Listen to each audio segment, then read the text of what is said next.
Hey guys, I'm so excited to share this year's Fall Decorate with Me 2021. I'll be sharing some of my fall decor inspiration around our kitchen, dining room, living room, and our coffee bar. I'll also be sharing a delicious apple pie cookie recipe and this super easy caramel apple slice recipe. This year, it seemed like my local Hobby Lobby tripled its stock in fall decor. Let me know in the comments if yours did too, but there were aisles and never-ending aisles of fall decor this year. I was in fall heaven. So of course they already had their Christmas decor out, so Cecilia and I took a quick peek at that before making our way back home. So right now these areas look like complete messes, but we are going to be transforming them into a crisp, clean autumn wonderland. Don't let these 3 storage boxes fool you. They are packed with a crazy amount of all my fall decorations.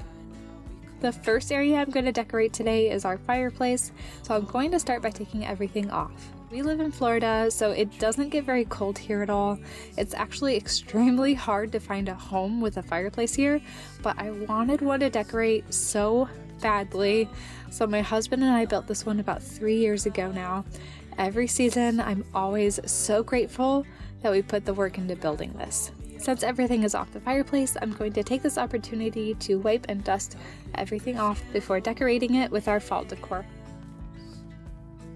Normally, I would decorate the bottom of the fireplace too, but our 19-month-old toddler, Cecilia here, would end up destroying it all, so I'm just going to wipe it down and dust it off, and then make up for it by putting a ton of effort into making the mantle look spectacular.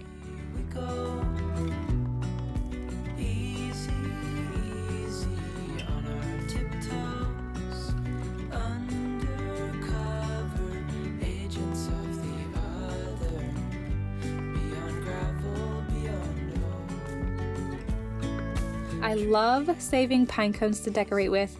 The best part about these is they are completely free and can go with not only fall decor, but Christmas too.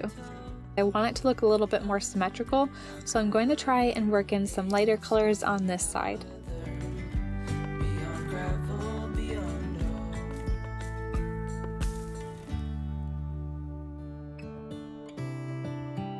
I decided to work on our dining table next because I was so excited to put out our new decor pieces I got for it this year. I got this table runner from HomeGoods. I actually got 2 of them, one for the dining table here and another one to match our coffee bar that I'll be decorating later. Everything else I'm putting together on this table I got from Hobby Lobby, and then the candles I'll be putting up in a little bit are actually part of their regular stock. This was incredibly easy to put together. All the fall decor at Hobby Lobby is 40% off, and it always starts to get discounted even more, which makes it by far one of the most affordable ways to put a centerpiece together. I was definitely drawn to these light, almost pastel fall colors this year, but when we move into the kitchen, things get a little bit more colorful. I'm going to start in here by giving you guys some cleaning motivation. It's a bit of a mess, so I'm going to quickly clean it up and then declutter a lot of what's on our counter before starting to decorate for fall in here. When I decorate for fall, I always want it to look clean, crisp, and new, so by taking as much as I can off our counters really helps me to achieve this.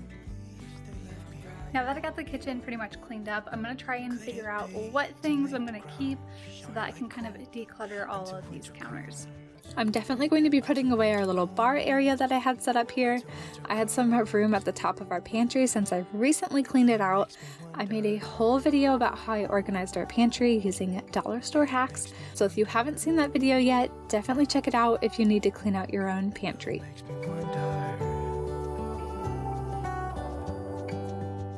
Our stove is a mess, so I'm going to use a razor blade on all the caked on areas first, and then I'm going to use my favorite stovetop cleaning product. Our stove always looks brand new after I use this. I accidentally put a little too much on. This was a new bottle, so it came out a lot faster than my last one, but as I wipe it down, I'm focusing a little bit more on the burnt on stained areas because this stuff takes it right out. How come the stars come to shine when it's dark from so far away? I'm going to decorate our soap dispenser tray first. I'm starting by washing it off and then decorating it with this super cute soap dispenser that I found at Hobby Lobby. And then last year I had found these pumpkins at the dollar section at Target, so I'm just trying to decide what ones to use with it now. I just wonder. This was another find this year from Hobby Lobby. I thought it was incredibly cute and I was super excited to put it in our kitchen.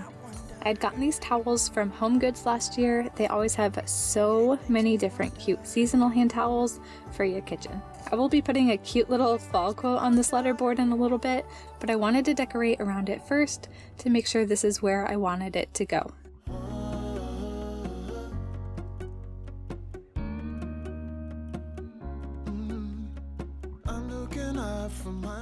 I decided it just needed a little bit more of something, so I'm using my little fairy lights here around it. This made for a great little Instagram backdrop for all my fall baking pictures.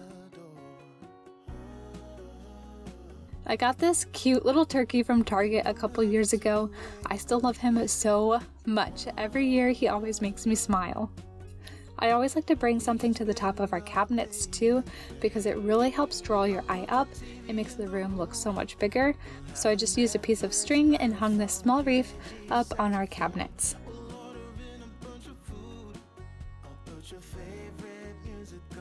This is my favorite area to decorate. It's our coffee bar. So I'm gonna start by taking everything off so that I have a clean slate to work with. We got our Keurig as a wedding gift almost 6 years ago. So this coffee maker has had a really good life, but it was time to recycle it. It stopped working recently, so we are on the lookout for a new coffee machine. If you have any recommendations, let me know in the comments below. I draw something new for each season on our chalkboard. I actually didn't get around to doing anything for summer this year.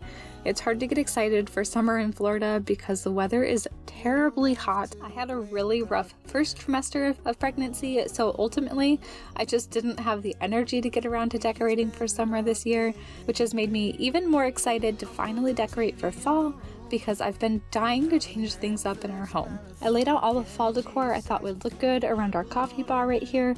I'm going to start by laying out the table runner that I got from HomeGoods that matches the one I got in our dining room. I love when decorations feel more cohesive around your home, so I've been trying my best to incorporate that into my designs. I have been dying to get a tiered stand to decorate for all the seasons, so I finally picked this one up from HomeGoods and I am obsessed with it already. I decided on getting the 2-tier instead of the 3 because I've noticed when some people decorate with the 3-tier, you're more limited on the space between each of the tiers, so I thought this one would make it just a little bit easier to decorate.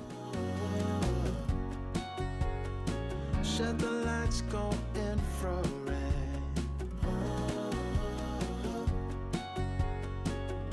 Spend all day in bed. And then before we go bake some fall treats, I'm just adding a couple blankets and pillows to our living room.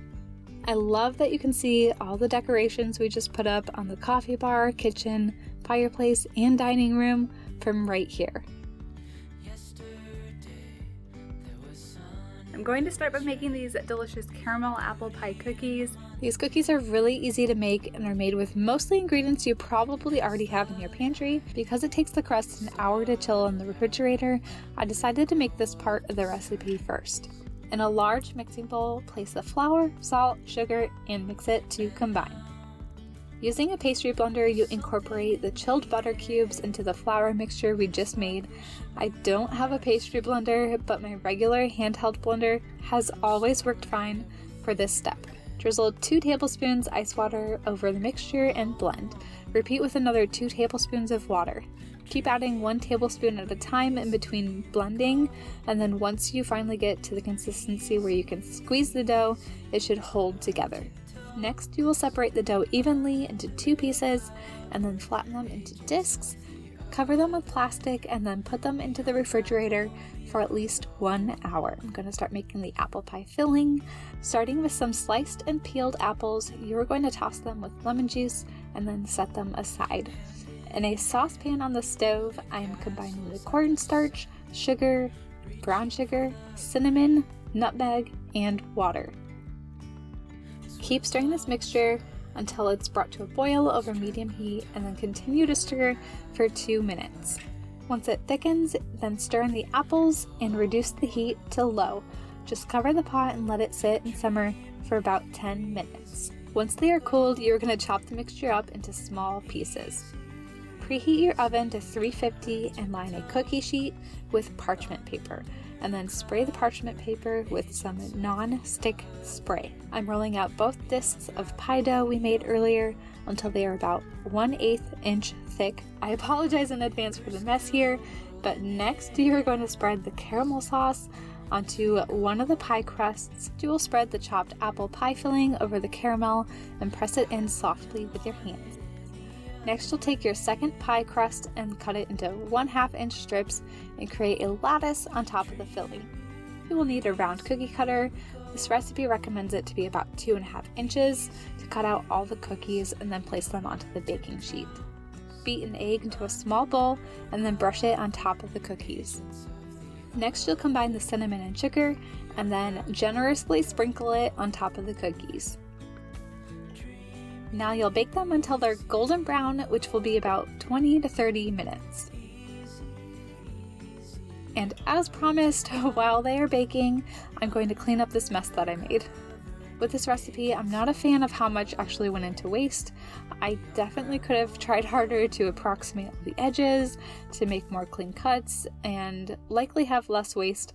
I think this is a recipe that you could definitely get better at making over time. The next recipe we are going to make is incredibly easy, especially compared to this one. Even if you aren't skilled at baking, you can definitely do this one next. This ended up being one of those days our dishwasher ran twice.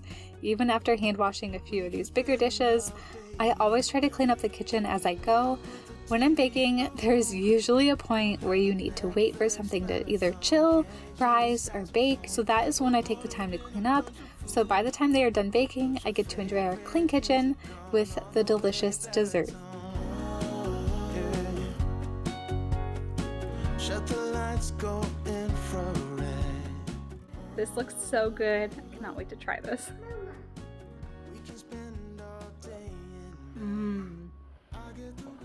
Next, I'll be making these super easy caramel apple slices. This recipe only requires 3 ingredients. I recommend getting the unwrapped caramel bits instead so that you don't have to sit here and unwrap them all like I did. The first thing you're going to do is slice your apples into 1/4 inch thick slices. Next, lay them all out and then use a cookie cutter to punch out the middle of each slice. If you want to keep your apples from turning brown too quickly, it's best to do a little spritz with lemon juice. I didn't have the one with the little spray bottle, so I just added a little bit to a bowl and tried my best to, as lightly as possible, coat each of the apples. For the next part, after you melt your chocolate, you're going to spread thin circles of it onto a parchment paper, just big enough to cover each of the cutouts in the apples. Then put your melted caramel into a piping bag to squeeze into the middle of each apple. Next, you take your slices and chill it in the refrigerator for 8 to 10 minutes. After they are cooled, you'll probably end up making a small mess like me, but start to pipe the outer side of the apples with chocolate. And then optional, you can cover the chocolate before it cools with your favorite choice of chopped nuts. I ended up putting ours on a new sheet of parchment paper because I made a mess on the first one, but this is the last step before putting them in the fridge for 5 minutes for it to set. My piping job definitely isn't the best, but that didn't keep these from turning out adorable and delicious. I hope you all enjoyed this video. If you did, please don't forget to hit that thumbs up, subscribe if you are new, and I will see you all right here in a few days in a brand new video. Bye!